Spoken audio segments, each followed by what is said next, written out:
കേരളത്തിന് ഇപ്പോൾ ആകെയുള്ള കടം എത്ര?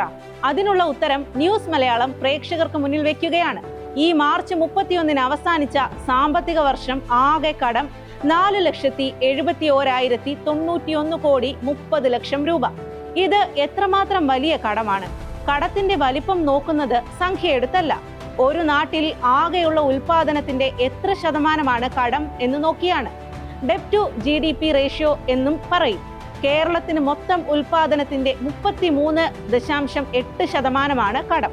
മൊത്തം ഉൽപാദനത്തിന്റെ 33.8% കടമെന്ന് കേട്ടാൽ അത് കൂടുതലാണോ കുറവാണോ ആർക്കും സംശയം വരും. മറ്റ് സംസ്ഥാനങ്ങളുമായി തട്ടിച്ചു നോക്കുകയാണ് അത് വ്യക്തമാക്കാനുള്ള വഴി.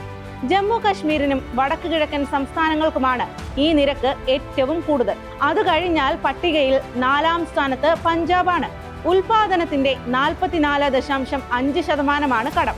പിന്നാലെ ഹിമാചൽ 40.5%, മിസോറാം 38.8%, സിക്കിം 38.2%, പശ്ചിമ ബംഗാൾ 38%, മേഘാലയ 37.6%, ബീഹാർ 37%, രാജസ്ഥാൻ 36.5%, ത്രിപുര 35%, ആന്ധ്രാപ്രദേശ് 35%, കേരളം 33.8%.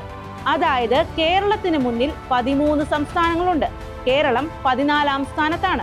ഇതുവരെ കേരളത്തെക്കുറിച്ച് കേട്ടിരുന്ന നറേഷനിൽ നല്ല വ്യത്യാസം തോന്നുന്നുണ്ടല്ലേ?